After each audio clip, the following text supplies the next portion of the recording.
This video is going to be a film study look at Aidan Hutchinson, primarily from 2023 film. To be honest with you, I've held on to this film study for pretty much the entire offseason. I knew that it would be lengthy, number one. Number two, I thought it would be challenging for a couple of reasons that I'll kind of delve into as the video goes on longer.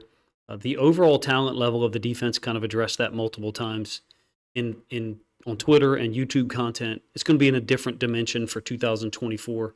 Multiple guys will benefit from that, obviously. From a statistical standpoint, I think Aidan Hutchinson might be the guy who benefits the most in terms of the free agent signings, the talent, the proven talent that the Lions have brought in, the draft picks, particularly the two corners that they picked Rakestraw and Arnold. I think Hutchinson has put up incredible impact in his 2 years in Detroit. Statistically, we're just going to talk about the regular season, but the playoff impact last year I thought was great, except for the 49ers game. I think it's incredible stuff when you talk about what he's put up. The wide impact, the width of the impact, if you will, 21 sacks. And he does get a lot of pass rush opportunities. He's on the field a lot, certainly. He's got 4 interceptions so far. I think that's notable for a guy who doesn't drop into coverage a ton. He has 33 quarterback hits. That was 2023. That's right in line with two guys that are at the top of the food chain as far as outside linebacker, D-end, or edge rushers, if you will. And I'm talking about T.J. Watt and Myles Garrett. They had 36 and 30 quarterback hits using the same site that I'm referencing for 33 quarterback hits for Aidan Hutchinson. He also has 10 passes defensed so far in his career.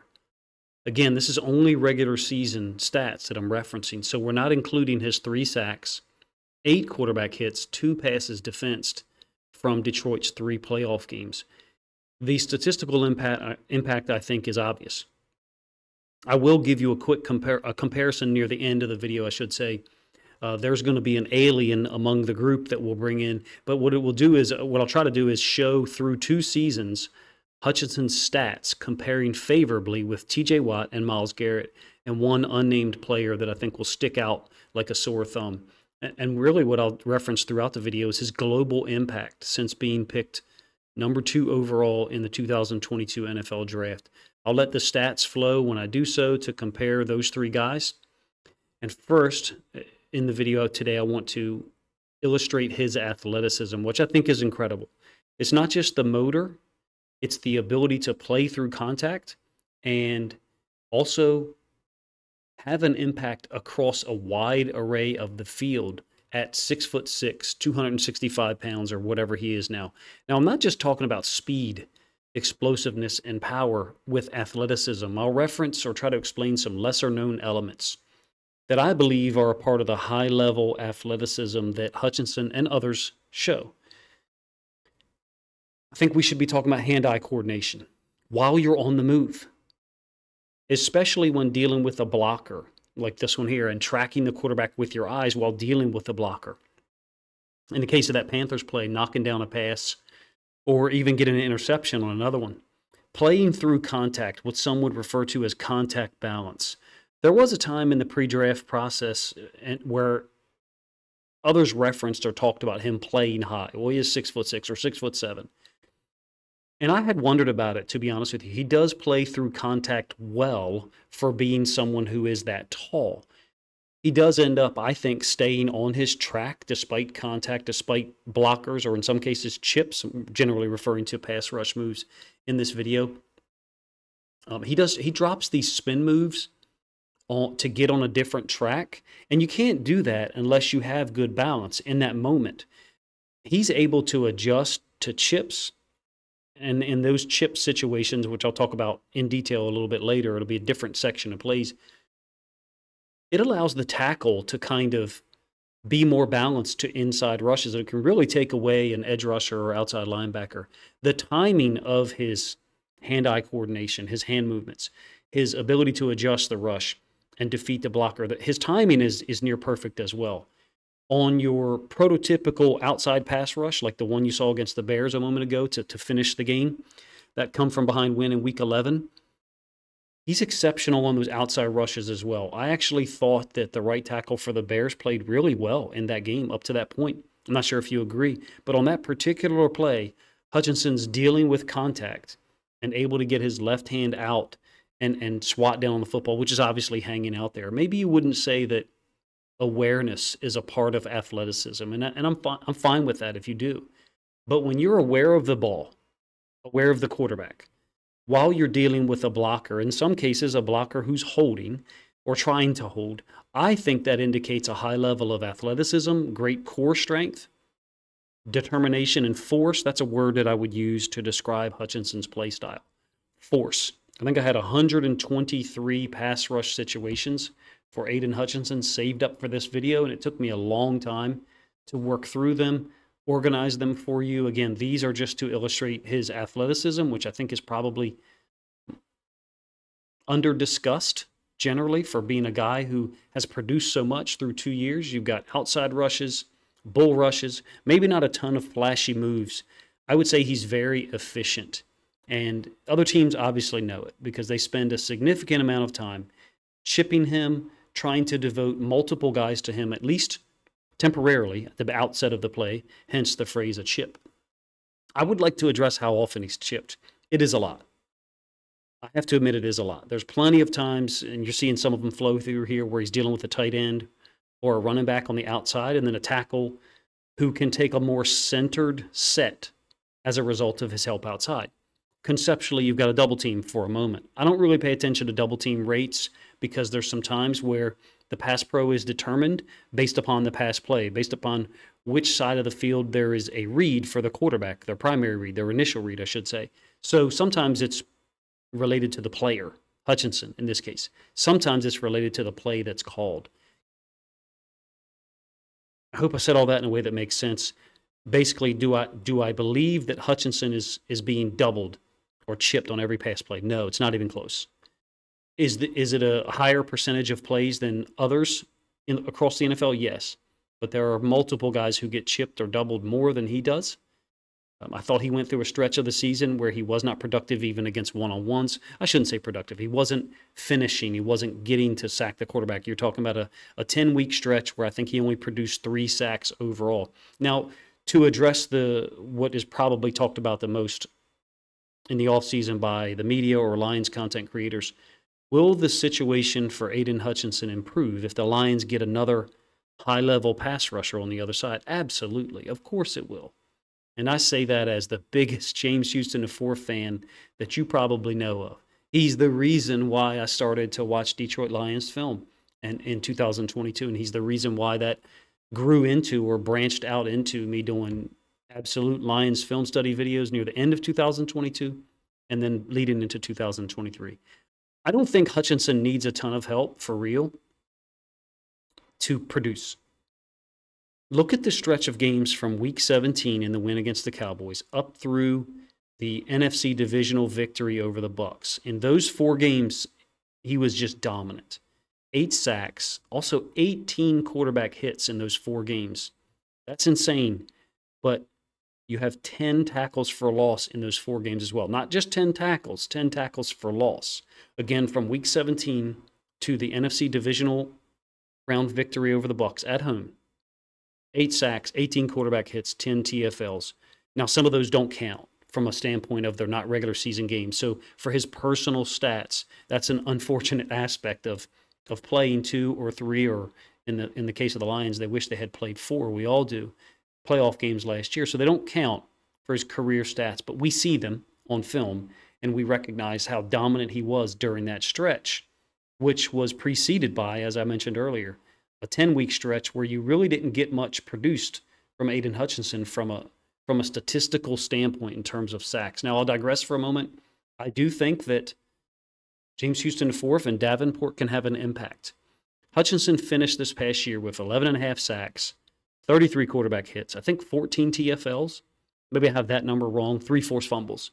I think his numbers could explode, really. If you get a stronger side opposite him, wherever he lines up, because he doesn't always line up on the left, but that's generally where he does line up. I think that's obvious. If you get stronger play on the other side from Davenport and Houston IV, if they can win more true one-on-ones, there's potential for Hutchinson to get to 14, 15, 16 sacks. I think Houston IV and Davenport are the real X factors, swing factors, whatever you want to call it for 2024. If one or both of them stays healthy and plays really well, the defense could hit a gear, could hit a ceiling that would have been unforeseen in 2023, let alone 2022. The reality is that the scheme in late 2023, it morphed or changed, and it has multiple gears now at this point because of the talent level and the unpredictability. They can use blitzes to get pressure, which is what we all saw, and then play man behind it, which is what we all saw later in 2023. They did it last year. You can also, if you get competent play on the other side, with Aidan McNeil and more pass rush situations created because of the presence of DJ Reader, you can, if you ask me, look at a situation where Hutchinson ends up with 14, 15, 16 sacks, and from Davenport and Houston to fourth, you would hope to combine for 11 or 12, perhaps more. Look, after that Thanksgiving Day loss to the Packers, I think week 12, the Lions had 18 sacks in their last 6 games of the regular season.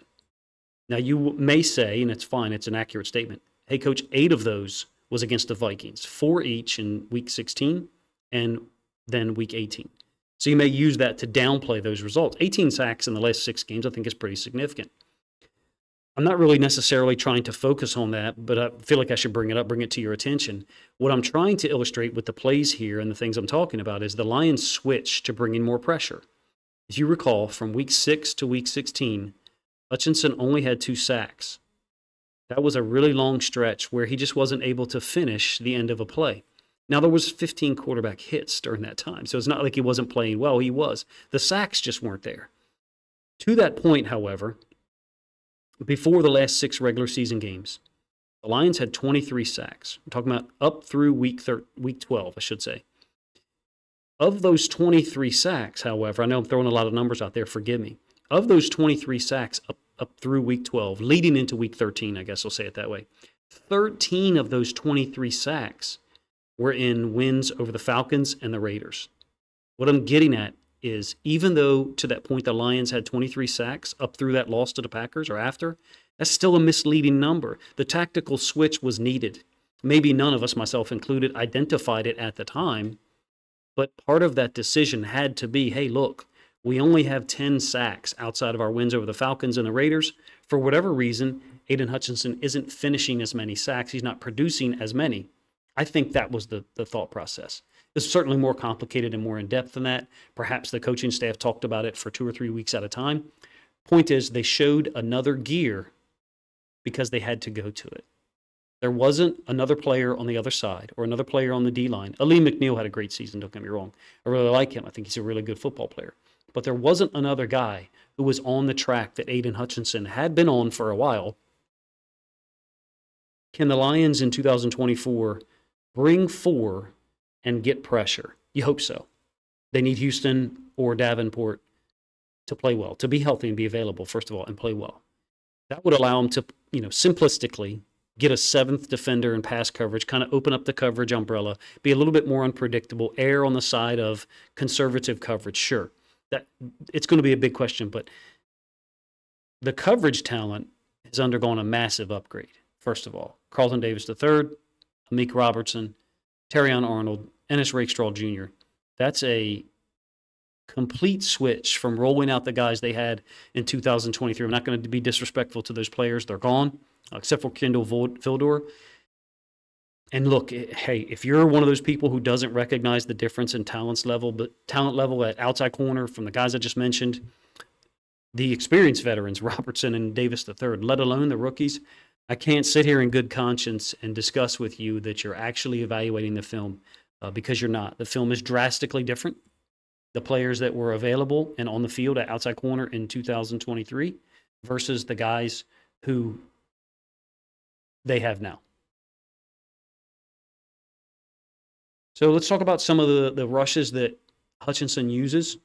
We'll focus on his pass rush game because that's what it's going to come down to. I think the Lions are going to stop the run. I think they're going to be really good against the run again. Top 5, top 10, I'm not sure. I think they'll be good enough to force people into a lot of obvious passing situations. DJ Reader's going to play a big role. Aidan McNeil's a badass. I haven't done a video on Aidan McNeil. Maybe I'll do that leading up to the Week 1 game against the Rams. But in any case, I'm going to have some wins and losses mixed up here in this video segment. The organization is designed to help me, help all of us, recognize certain moves that Hutchinson uses across the various parts of the line of scrimmage. So we'll start with these spin moves. I think at times he's playing high in the spin moves, not gaining ground as much as you would see from other players, but it does work for him. They're an automatic reaction at times to an overset by the tackle. Generally, it's a spin to the inside. It also gives Hutchinson a really nice counter to a chip coming from a running back or a tight end to the outside. The ability to spin back to the inside, but of course that's where the tackle is, quote, waiting. And again, that's an oversimplification. I just like the fact that he can react in the middle of a play with a spin move. You can tell that it's been trained well, and it's something that kind of came pre-installed in the NFL. If I remember correctly, you saw a lot of it in college at Michigan. I have no idea about high school, but I know he was obviously very well coached. It's an effective technique for him. It's been effective to give him freedom to dive inside against certain athletic quarterbacks. Did they ever open up an escape lane? Yes, Lamar Jackson was one of them. But I think it's not. I can't categorize it as a double-edged sword. I think it's been mostly beneficial for the Lions and for Aidan Hutchinson from a personal standpoint. Now we're going to get into some outside rushes next. I don't really want to call all of them speed rushes because they're not. Some of them are outside rushes, topside rushes, simplistically, but they're not all speed rushes. Sometimes he's running a move that tries to sell to the inside and then reorients or retracts back to the outside, the top side. Sometimes you do get a straight speed rush. Look, is Hutchinson's speed rush his best, most explosive move? Well, no, clearly. But is it capable of winning? Absolutely. You see examples of it in some of these plays shown here. And when you combine it with his technique, his tenacity, and his strength of some of his other moves, and then the quickness and suddenness of the spin, I think his outside rushes are more than adequate. And that's not even a proper word to use, adequate. Sometimes he does gain ground with the first step on his outside rushes. And that seems to be a little bit of an oversell at times. What I mean is there's times when you look at his pass rush moves and he's getting upfield with some bigger, larger steps such that it looks like he's trying to sell the move so that he can go back inside. So I guess maybe what I'm saying is maybe it's a little bit obvious in those situations, but it works for him. His bull rush is devastating, and we'll show those. That'll be the last segment of plays that I show. His bull rush is devastating. It served him well. If you ask me, you'll see examples of it in a minute. In terms of his pass rush, for me, in my own simplistic understanding, there are more losses on upfield rushes. I'm not saying that his upfield rushes don't work. I'm saying I have found more losses on upfield rushes than losses on other types of moves. I'm not saying that they don't work. Functionally, he loses more when he's chipped. I mean, that makes sense, right? Think of the NBA. You're forcing the ball out of a great player's hand. You're forcing another player to, forgive me, I don't know what's going on with my video, why it won't loop. You're forcing another player to beat you when you double team someone in the NBA. Well, it's the same concept with chipping or double teaming. Only here, they're helping out the tackle, in most cases, the right tackle. Now, simplistically, or in a general sense, yeah, if you get some more wins on the other side, maybe he'll see less of those chips, less of those double teams. Sure.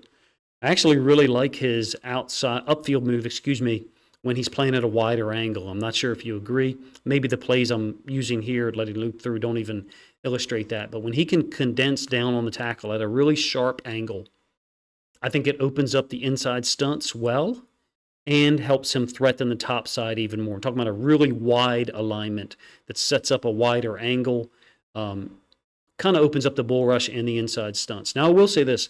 I would like to see some inside, like, hump or club moves at times. That, to me, doesn't show up in the film from 2023 or 2022 at all. I'm not sure if it's there. I actually went back and watched 2 highlights of him from YouTube. It's like, okay, am I missing some? Are there some inside club or inside hump, that moves on the pass rush that are there, and I haven't noticed. Again, I had 123 pass rush plays saved, and I didn't notice any. So feel free to let me know if you remember any that I should have included. I think he has the strength to do it. I think he has the timing to do it because all of his other skills are very well trained. All of his other moves, are very well trained, and the timing is exceptional. It's rare that he loses on timing. Usually it's if a tackle gets his hands out to him soon, but a lot of tackles don't want to do that because of the threat of the spin move. They'll shoot that inside hand up there. The tackle will start to work his hands, and then Hutchinson will spin inside. As a consequence, I see a lot of guys that are getting their hands out late to Hutchinson, but that's what I see. I would like to see the hump or inside club move more, but perhaps he's 6'6", 6'7", so maybe he can't get up with his wingspan and height. Maybe he can't get up underneath of those tackles like he can on a bull rush. So with that being said, the bull rush moves are probably my favorite for any player, but for Aidan Hutchinson specifically, because of his motor, because of his tenacity, this is actually going to be a little bit of a variable section here. Let me preface it. There will be some moves that are either on the interior bull rushes or some that aren't bull rushes, to be real.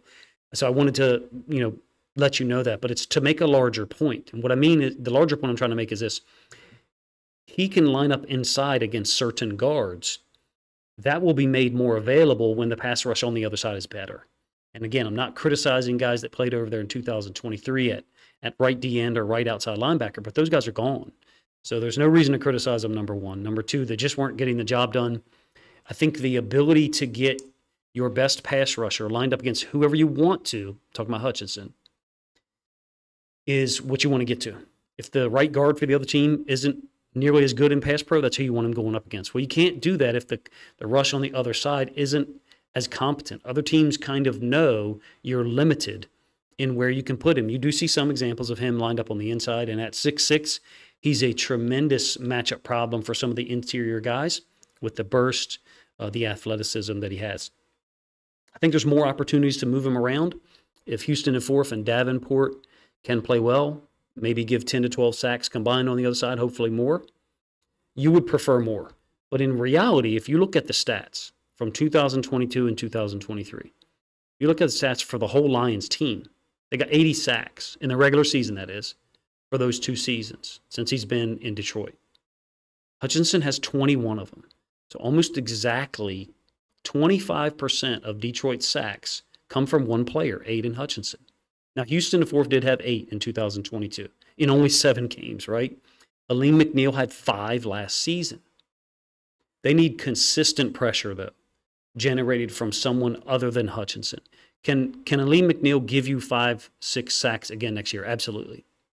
Can James Houston and Forth, does he have the talent level, the burst, the pad level specifically to be able to have an impact? Of course. Of course, I think so, right? I mean, he's one of my favorite players. Can Davenport return to the 2021 form? Well, I think that would be a larger question mark. Can he? Of course he can.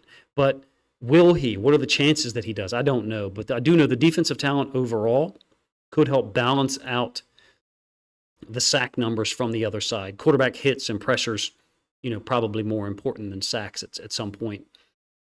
I actually think that absent another pass rush threat on the other side, the Lions can still succeed. It may require some more high-risk blitz packages or pressures and prevent you from moving Hutchinson around as much. You need somebody on the edge for real who can win on the other side. If you only have one, I think you are limited. Would I like to see the Lions upgrade that position on the other side? Yes. And again, that's coming from someone who's a huge fan of James Houston and Forth. I believe he can go out there and get 10 sacks if he plays to his potential. Maybe it's unrealistic given the fact that he didn't have one last year because of health, issues, obviously. But they have $34 million in cap space available, I believe. Will they make a move? I don't know. My suspicion is that they'll wait until the season has started and then adjust their focus depending on the health or who's available. But it's tough to imagine for me that they sit through the trade deadline if they're not getting pressure, they're not getting production from the other side. Not necessarily sacks, but pressures and quarterback hits. I know what some people will say. They're not going to trade draft picks away. Well, it seems like they're willing to. I mean, to me, trading away Hawkinson in 2022, they moved off third-round draft picks already in 2024 and then for the 2025 draft. Also, I think got rid of the 4th round pick that they got from the Eagles for DeAndre Swift in order to move back up and take Sione Vaki. I think I'm probably pronouncing his name wrong. I think they're willing to deal at the right time. And then for 24, that is the right time. If they can't get more than occasional help from the other side and have to resort to blitzes to get pressure, that would be the time for me that you look at when you're a Super Bowl contending team. You look at another defensive end outside linebacker on the other side. I hope we get a healthy, explosive version of James Houston IV, obviously, because I believe he can be that guy, particularly in pass rush situations. I think Hutchinson's really good at multiple moves. And even a few that I didn't show here. There's a couple slap and rip moves, interior rushes, and some push-pull or jerk moves, some people call it. The bull slip that I showed against the Chiefs in Week 1 is a move that's in there. I would say for an NBA comparison, he's a guy who can score in multiple ways, and he gives you 8, 9, 10 rebounds a game. He can shoot the three, can dribble, drive, and finish with either hand. He can pull up after a couple jumpers and hit the 16, 18-footer. That's tough. If you've played a lot of basketball, you know what I mean. He can spot up. Maybe he hasn't shown a refined post-up game. That will be the club or the hump moves. But he still manages to score 22, 23, 24 points a game on an efficient percentage. That's the comparison I make for Hutchinson as a pass rusher. He's also really good against the run. I didn't think I needed to convince you of that. I didn't show him on stunts in this video. Probably could have done so. I do think he does an excellent job with the timing on stunts. He'll sell an upfield move and then stunt inside, or vice versa, changing the angle for the guard or the center from the other side. I like the bull rush move. It fits his style, his tenacity. He plays downhill. He's one of those guys that plays downhill. If you've ever played football on a field that is downhill, in fact, you know what I'm talking about. You know it's horrible to play defense when the other team is running downhill. And even the degree angle grade doesn't have to be much. Football field should be flat. Aidan Hutchinson defensively plays downhill. One thing I noticed in the film was, like all pass rushers, you predetermine your move at times, but he leaves open a wider array of counters. To me, he seems like a guy that leaves open 2 counters and not just one based off the offensive tackle or offensive lineman's reaction. I think that there's a very special player here in Aidan Hutchinson and an overall situation with their young group of talent. I think Sewell and St. Brown were drafted in 2021, so they started it. Hutchinson belongs in that group. The level of talent and impact that he provides on run plays, pass plays, stunts, blitzes is there. I even have some film of him dropping into coverage and doing a good job, generally in short space on the hash to the boundary. I do want to talk about one thing, and I want to compare him statistically to some very well-known guys. Now, this is totals for his first 2 seasons. Forgive the graphic, it's probably very rudimentary. These are not stats for TJ Watt and Myles Garrett through 2022 and 2023, meaning they're not stats for those 2 guys the last 2 years. They're stats for their first 2 years in the league. They're interesting to look at. Now, am I saying that Hutchinson belongs in the same discussion as those 2? No, I'm not. I think those guys have a higher impact ceiling as it stands today, right now, in terms of just pure pass rush dominance. I think Garrett has 46 or 45 sacks in the last 3 seasons. Look, TJ Watt, just so you know, for my opinion and my money, is the best player in the football, and as far as the impact that he can have in pass rush situations. I did a video on him after 2021, and I said in that video I thought he was a Hall of Famer. Got some pushback from that. Nothing has happened since that makes me fall back from that evaluation. 96 sacks in 7 years in the league, including 22.5 in 2021, 19 last season, 27 forced fumbles. That's unbelievable in a 7-year career. There are other guys historically in the NFL who have more forced fumbles. In fact, 40-plus forced fumbles in their career. But those guys all played 12, 14, or 16 years. Do I think TJ Watt's going to play 14, 16 years? No. Do I think he plays 12 years? Well, if he does, I think he ends up with 50 forced fumbles, somewhere in that, if you look at current projections. He's forcing 4 fumbles per year. The stats you're seeing cycle through are only comparing Hutchinson's first 2 years, 2022 and 2023, with Myles Garrett and TJ Watt's first 2 years. And then the alien in the room is JJ Watt, obviously. But Hutchinson, in terms of global impact, in some cases is doing more. 4 interceptions, 10 passes defensed. The 10 PDs is only matched by TJ Watt. JJ Watt, I mean, it's 20 and a half sacks and 39 tackles for loss in his second year. Let me slow that down a little bit. Forgive me for making that cycle through so fast. It's probably difficult for you guys to monitor and actually compare, so my apologies for that. I really like Hutchinson's statistical impact, but I think the film is even better. And that's the point I'm trying to get to. Maybe you would say, Coach, you shouldn't be comparing him to Myles Garrett and TJ Watt. You should be comparing him to Kayvon Thibodeau and Trayvon Walker. That's fine. I actually like those players a lot as well. I said that was the first draft that I really tried to cover and do a lot of film study for leading up to the draft. It's kind of a pain to do all that because for me, I don't make any money off of it at all. There's no revenue on YouTube for me because I ain't showing the film and risking my channel like that. Those 3 guys, I remember saying I'd be happy with either one of them. I thought Walker was the best against the run of the 3. I thought that Thibodeau was the guy with the most pure pass rush talent potential, but I thought Hutchinson was the best player. And in fact, in a video leading up to it, I said I would take Hutchinson first. And I don't think the Lions nor their fans and front office have anything to regret. They're truly blessed to have had it work out the way it did. He does a number of things at a high level, extremely unique talent in a once-in-a-lifetime or once-in-a-generation situation, growing up in Michigan, playing high school ball there and then college ball, the same college where his dad played. And then he ends up right there for the Lions to take at number 2. I think they ran the card up in less than a minute. I won't ever run down players. It's just not what I'm here for. I wouldn't even do that if I disliked the player. It's very hard for me to find one that I dislike. To me, the brilliance of the front office shines through when you're talking about Aidan Hutchinson being taken second with no hesitation by the front office. They've accumulated an incredible amount of talent in the last 3 years, traded for some at this point, and then signed some in free agency as well.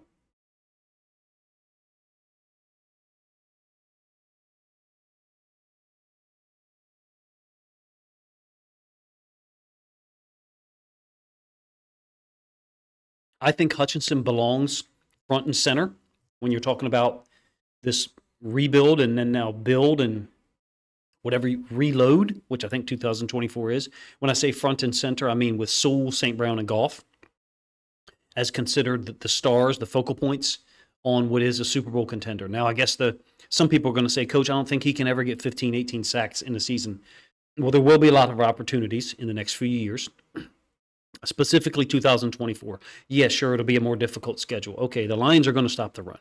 They're going to slow down the run at minimum. They were great at it last season. They're also going to score points, and they're going to get a lead often. I believe Detroit was 5th in total time of possession in 2023. They did have 23 turnovers offensively, so that impacts the defense at certain times. 23 turnovers in 17 regular season games, I should say. But if you really look at it, similar to the sack numbers up through week 12, 10 of those turnovers happened in a 4-game stretch. Playing the Bears, Packers, the road win over the Saints, and then the rematch loss in Chicago to the Bears. 10 turnovers across those 4 games. None against the Saints, mind you. So 4 turnovers, 3 turnovers, and 3 turnovers in a span of 4 games. Otherwise, they're going to possess the football, they're going to score points. I think that lends itself to more pass rush opportunities for a defense that stops the run. The stats that I showed and talked about, I don't think really illustrate Hutchinson's effectiveness or impact. You can't only generate 4 sacks in a season and be considered a great pass rusher. Is Hutchinson a great pass rusher if he only gives you 11 to 12 sacks a year for his career? I think that's a floor output. I really do. With more opportunities, better talent on the defense, better coverage talent, So coverage talent means the quarterback is set up to throw to his first or second read. The coverage is tight, or it's a zone, something that you played that surprised the quarterback. He has to hold on to the ball. That gives the pass rush another 0.3 or 0.5 seconds to get there. Specifically, I think there's no reason why he can't give you 14, 16 sacks in 2024 if you get the same level of play by the offense. Upgraded talent and execution and versatility by the defense. As a Ravens fan, and we have drafted multiple outside linebackers in the last 3 or 4 years, and even going back to other guys like Zadarius Smith and Pernell McPhee, who developed into good players, but not 11, 12 sack per season guys, I'm jealous. I would love to see an Odafe Owe or a David Ojabo, who struggled with injuries in the NFL, obviously, be able to produce 11 or 12 sacks in 2024. For me, that's a great number. So if your standard is that he has to produce 14, 16, or 18 sacks in a season to be considered a great pass rusher, fine. He's a damn good one. And against the run and with his motor and versatility, he's a fantastic football player, fun one to watch. I hope that my film study video did justice to how he played in 2023. I did omit some certain styles of plays. Didn't show much against the run at all, so forgive me for that. You'll have to let me know if you enjoyed the video. My intro is a work in progress, for sure. These are continuing to take me a longer amount of time to produce. I waited till the end to say this. If you've ever considered supporting me on Twitter or on Patreon or anything like that, please consider doing so, because these videos are taking longer to produce in the off season. I'm looking forward to the season with a lot of excitement, but also a little bit of anxiety, because trying to find time to create them will be a challenge. I certainly won't be able to produce 30 or 35-minute videos in the season. They'll generally be 8 to 10 minutes long. Please give me some feedback if you enjoyed the video, the style of presentation, having the plays loop through or cycle through and repeat so you could see them multiple times. Appreciate you guys' time, man. If you think other Lions fans, I should say, would enjoy or appreciate this film study video, please consider grabbing a link to it, sharing it out on social media to help this content get more reach.